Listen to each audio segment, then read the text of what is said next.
আজকে আমি তোমাদের সাথে শেয়ার করব যে বছরের প্রথম দিনটা কিভাবে কাটলো আমার।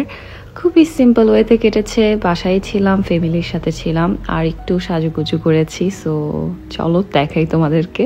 তো সকালে উঠে আমার মর্নিং ড্রিঙ্ক নিয়ে নিলাম অ্যাজ ইউজুয়াল। তারপর দেখলাম হচ্ছে আম্মু রান্না করছিল।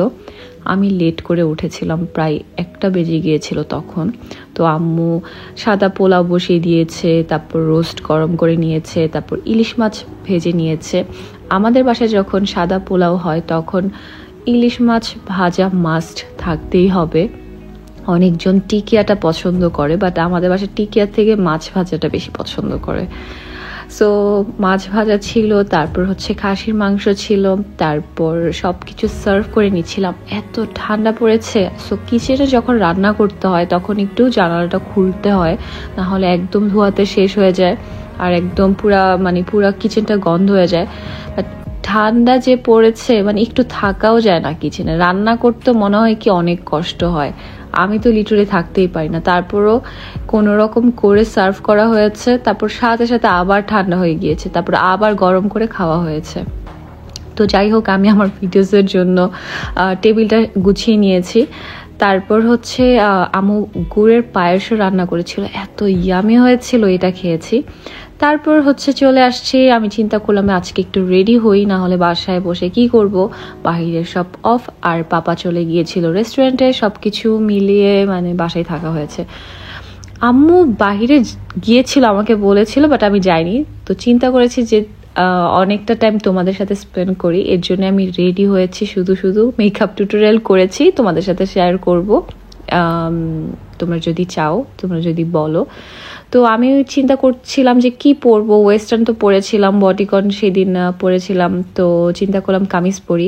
আমি খুবই দেশি পার্সন, তোমরা জানো। সরি, দেশি, হ্যাঁ, তাহলে অনেকজন অনেক কিছু বলবে। তো আমি হচ্ছে এই কামিজটা পরেছি। আমি আজকেই দেখলাম, ঘুম থেকে উঠে দেখি কি ফেসবুকে আমাকে মেমোরিসে নিয়ে গিয়েছে, অ্যালবামে আসছে যে 4 বছর আগে আমি আই থিঙ্ক 4 বছর আগে এই ড্রেসটা পরেছিলাম, জানুয়ারির প্রথম দিকে। সো কিভাবে জানি ম্যাচ হয়ে গিয়েছে। যাই হোক, কোইন্সিডেন্স। তো ড্রেসটা খুবই সুন্দর, মভ কালারের মধ্যে আমার এইসব কালারই বেশি পছন্দ। তো আমার মেকআপটা হয়ে গিয়েছে, আর অনেকজন আমাকে ইনবক্স করতেছে আমার লেন্স কোথা থেকে। এটা মনে হয় 9 সিক্রেট পেজ থেকে। সো আমি আরেকটা কথা বলে দিচ্ছি, তোমরা যদি আমাকে লেন্স পিআর দিতে চাচ্ছ বা লেন্স পরে কোলাবোরেশন ভিডিও করাতে চাচ্ছ, তাহলে আমার পেজে নক করতে পারো। সো জানুয়ারির মাঝামাঝির আগে যদি করতে চাও, ইনফরমেশন নিতে চাও যে কিভাবে কি করা যায় লেন্সের পিআরের জন্য, তাহলে আমাকে ইনবক্স করো।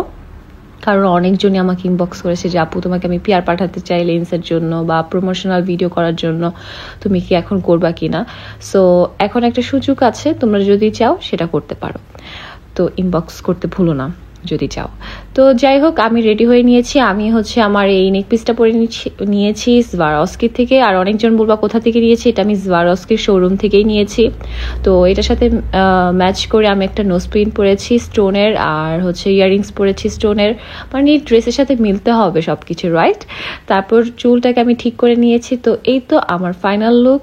নুডের মধ্যে তোমরা অনেকে আমাকে বলেছো যে নুডিশ টাইপের কোনো মেকআপ লুক শেয়ার করো, তো এই তো হয়ে গিয়েছে। আর আমার লিপি শেড হচ্ছে সেফোরার লিপ স্টেইন ম্যাট 76। বাট আমি এগুলো সব ডিটেলসগুলো আমি তোমাদেরকে মেকআপ টিউটোরিয়ালে দিয়ে দিব। তারপর কিছু ভিডিওস নিয়েছি। ভিডিওস নেওয়ার পর আমার এত ক্ষুধা লেগেছিল, কারণ হচ্ছে সেই লাঞ্চ করেছিলাম আর কিছু খাইনি। তো রাত্র 12টা বেজে গিয়েছে। আমি আমার মেকআপ রিমুভ করে সব কিছু ঠিকঠাক করে আমি খেতে বসছি। ইয়েস, এতগুলা খেয়েছি। আমার এখন ডায়েটের 12টা বেজে গিয়েছে। যাই হোক, সমস্যা নাই, আজকের থেকে আমি ডায়েট স্টার্ট করে দিব। আর হ্যাঁ, পরে হচ্ছে খেয়েছিলাম পায়েস দিয়ে মুড়ি, এত ইয়ামি ছিল। সো এই তো আমার আজকের ব্লগ। তোমরা যদি আমার এখন নতুন আবার ব্লগ দেখতে চাও যে কিভাবে আবার ডায়েট শুরু করি সব কিছু, কমেন্ট বক্সে জানাবা। আল্লাহ হাফিজ।